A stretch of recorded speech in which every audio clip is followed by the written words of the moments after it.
Animal Farm Part 2, The Machine, Chapter 1. And part of the reason this says Chapter 1, it is a book within a book. So you'll notice on Chapter 1, that's when page 1 actually begins.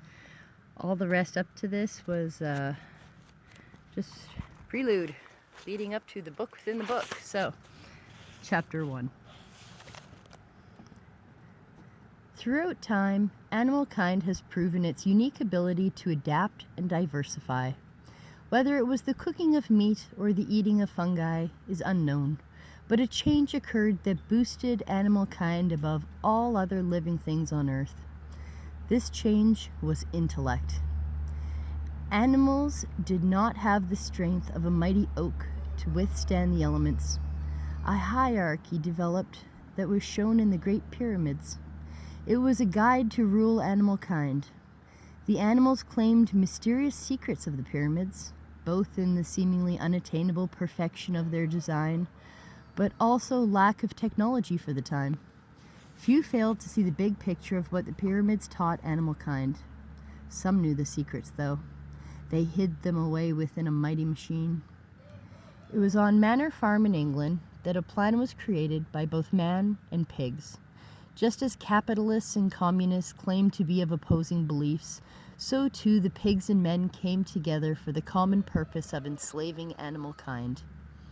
Once they got past the petty disputes where the borders would lie, they created a device so devious it would be an animal-fueled power machine.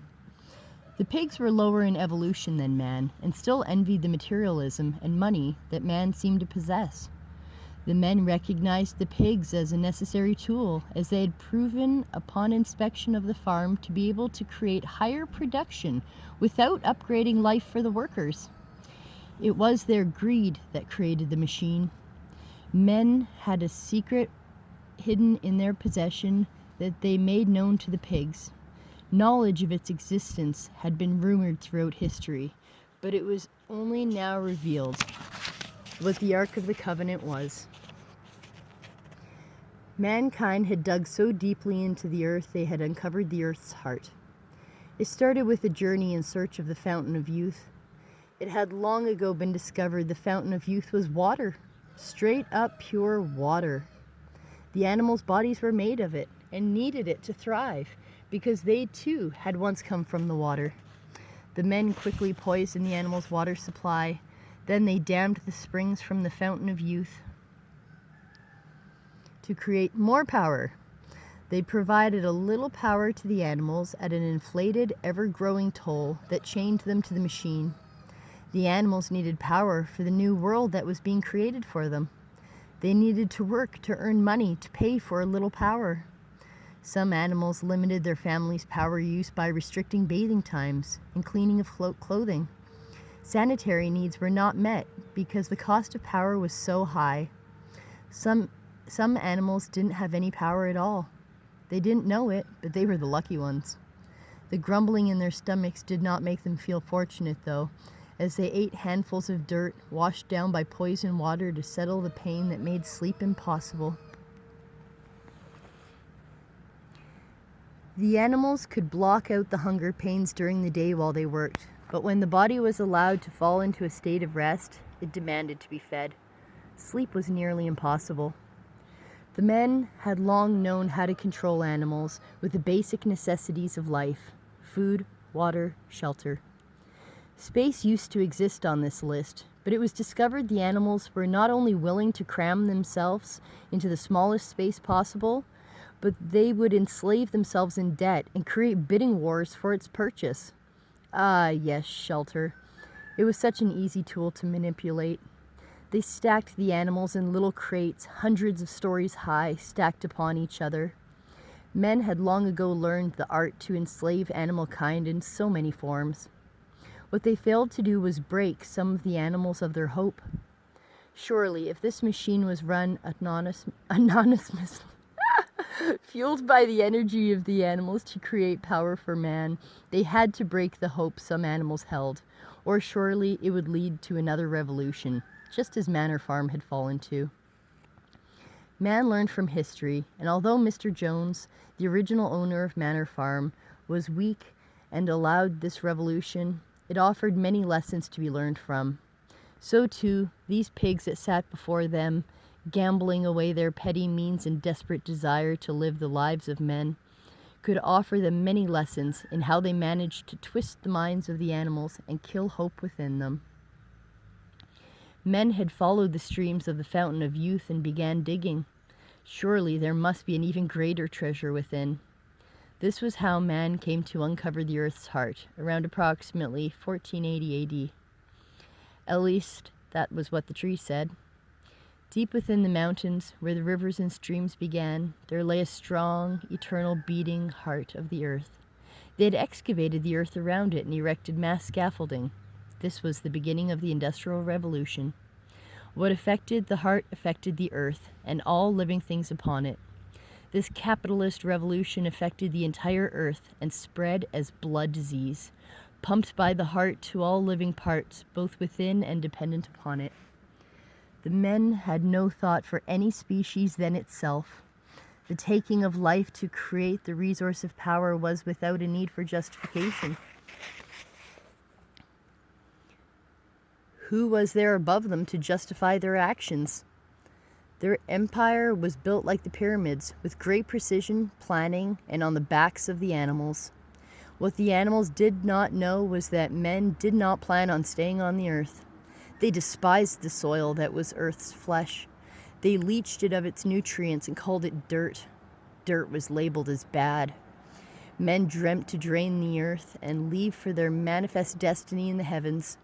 They would move from celestial body to celestial body, draining it of all resources to create more fuel, to create more power.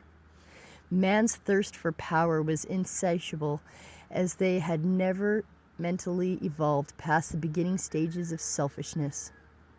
It was within a living being's existence that it grows and experiences, takes and contributes to those around it. Then, once it had grown to a point of selflessness, it would surrender itself in the ultimate sacrifice back to Earth so that all other living beings could benefit from its existence.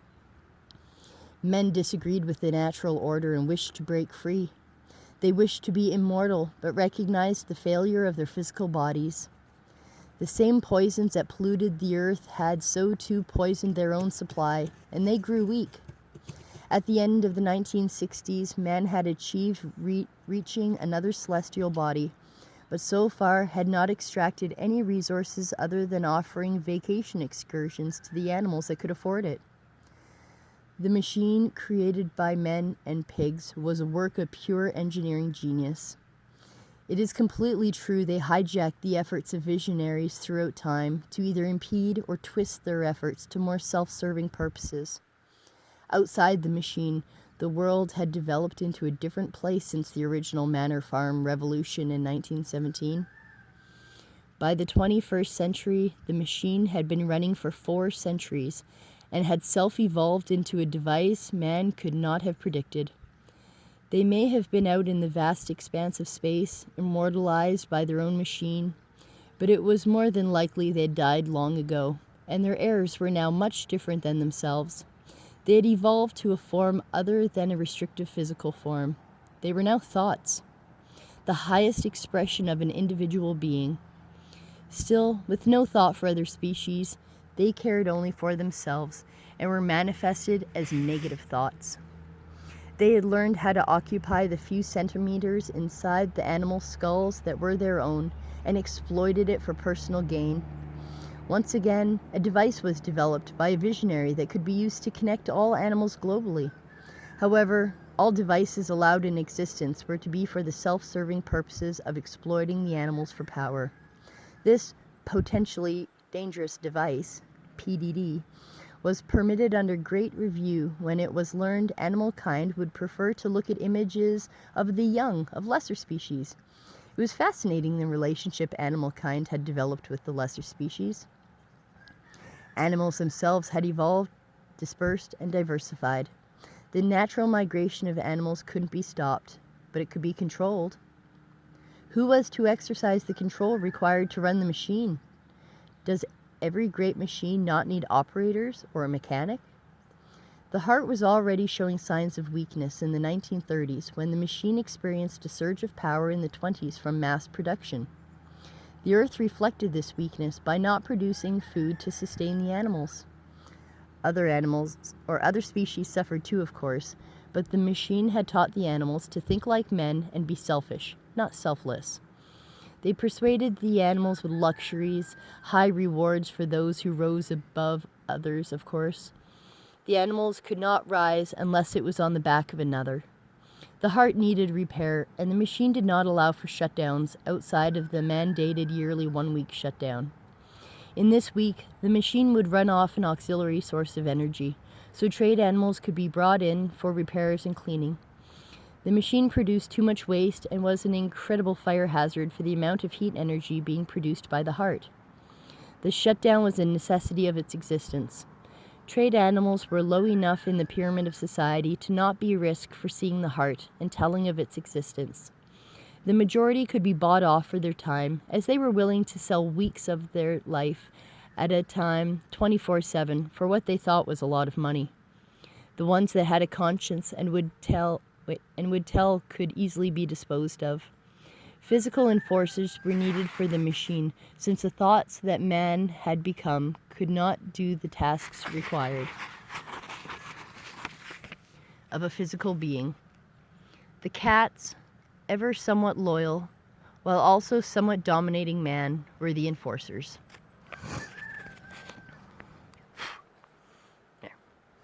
The cats had diversified to such a great extent that they now ranged from a house cat to a lion. No great animals were allowed to be in existence, as they were difficult to control. The elephants were hunted to near extinction and would soon be remembered as the great dinosaurs once were, a species too large to be sustained by the resources of the earth.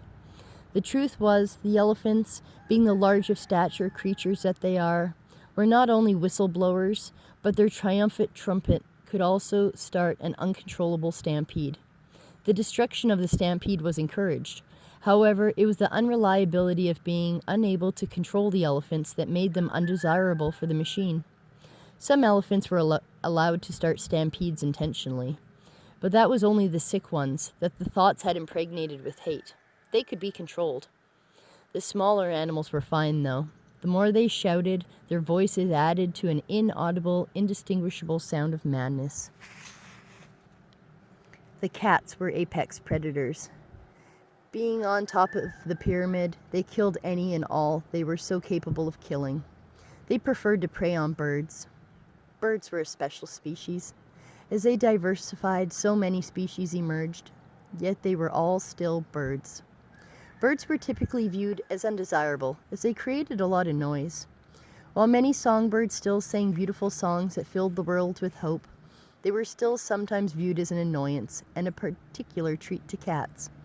The flamboyant flamingos and stoic peacocks were greatly admired and revered by many animals.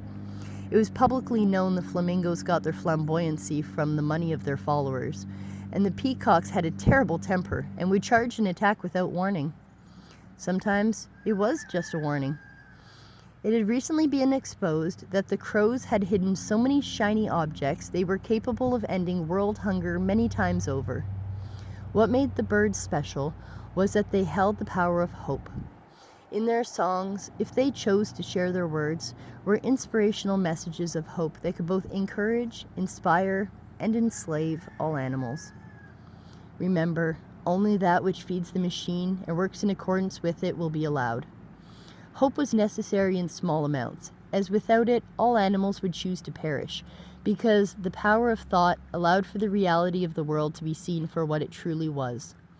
The earth herself maintained her beauty on the surface, in some places, but in others, it was so terribly scarred.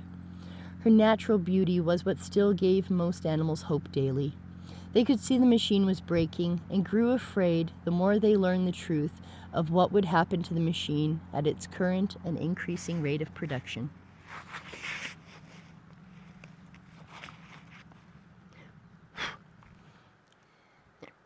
Animals cared. Most of them. Some of them? Most definitely some of them. But their voices were washed out by the barking of dogs. Dogs loved the attention.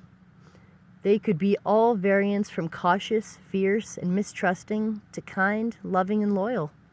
What motivates dogs is unknown, as they don't typically speak words worth value. They bark a lot, loudly. Sometimes a value to alert for real danger, but typically just make noise that makes it difficult to think a complete thought of value. Many animals had other animals as pets, as they preferred a more taken care of approach to life.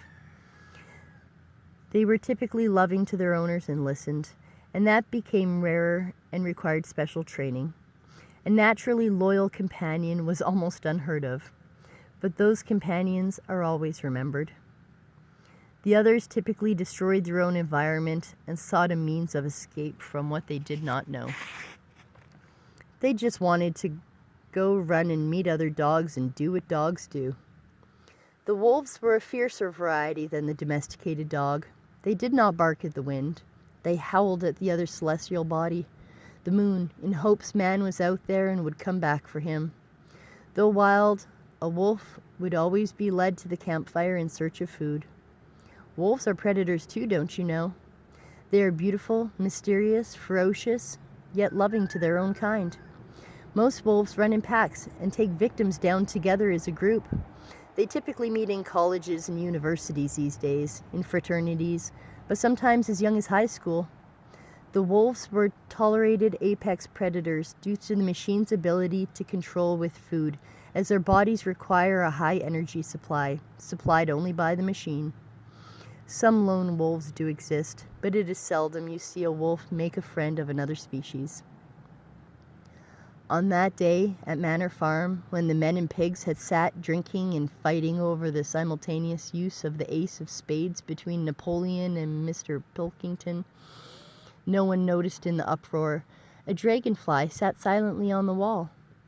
It sat for long periods in complete stillness, taking in all around it, then switched to great action and flight.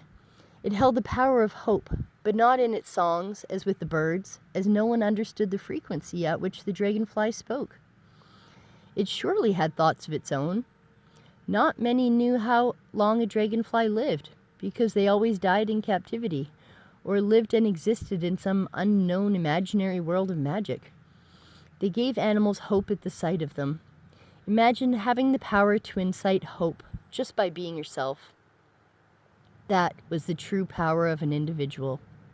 The machine knew by the eventual all-earth-consuming goal of consuming resources for power, ecosystems and habitats would eventually all be destroyed.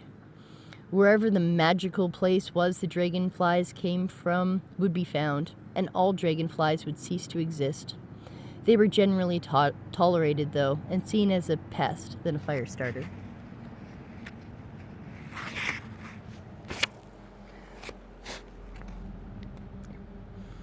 The dragonfly listened intently to the plan to build the machine and how it would run. It was the most painful absorption of horrible, deplorable words illustrating how animals would be used as fuel for the machine. They weren't just using their dead physical bodies for fuel anymore, as they once had done, sending Boxer the cart horse to market for slaughter for glue. They were taking the animal's very time on Earth, their life existence, and soaking every moment possible to fuel the machine with their energy. Not only would they do it willingly, but they would love it. They would love the exchange because the machine would create so many personal problems within the home and self. There would be no other choice of how one would choose to spend their time. Most animals had poor vision due to the use of potentially dangerous devices. These PDDs could be amazing tools, but overuse damaged the user. That was the double-edged sword of technology, made possible by the machine. How could a tool that could connect all animals be allowed to exist if it was not also used for the machine's purposes? The tool was an interface for the machine. The machine could now directly infiltrate the animals' minds and do everything. It could plant seeds, you see. This seeder could be used to plant good seeds of knowledge and truth. It could hold all the collective history and knowledge of the world into the future. It was a great sword that cast the illusion of being wielded by some and none simultaneously. Few animals even understood it. They just really enjoyed it. Due to being the interface of a machine, it had an online world where animals could be whoever they wanted to be. This was an illusion of power, and in fact enslaved the animals to an Alice in Wonderland world of controlled reality, constantly for sale to the highest bidder. The very souls and presence of the animals online made capital for the machine. The capital was just another word for money, the thing the animals were forced to trade their lives for. Once again, the PDDs were a dream and a curse. It freed those chained by geographical, financial, social, and physical restrictions and real-life implications. So seldom were online issues resolved in the real world, as there were enough problems in the real world created by the machine. The animals preferred using their PDDs for entertainment and distraction than to hear about the problems created by the machine in the real world.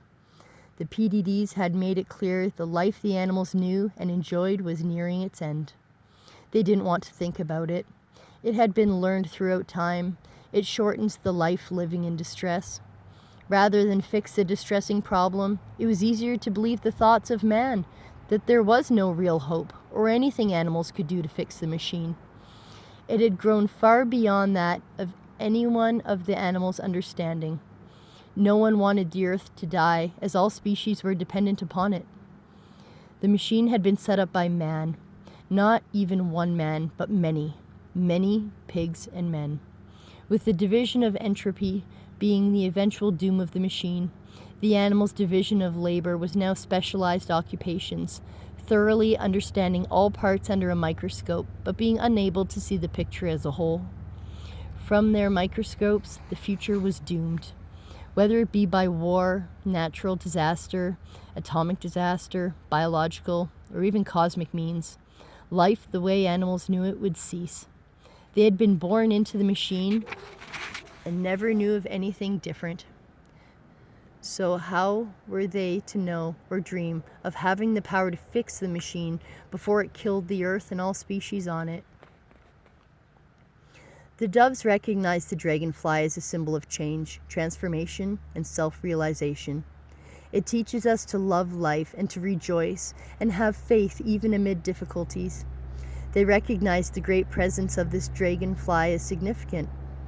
Throughout time, the energy that is within this dragonfly has resurfaced in many forms to tell the other animals of the knowledge it possesses, the knowledge of this machine, how and why it was made, and how to fix it. You would think each time a dragonfly appears throughout time, the animals would stand in awe, but they did not. Some of the animals printed pictures and made statues of its shape, but few thought that specific energy existed in all dragonflies.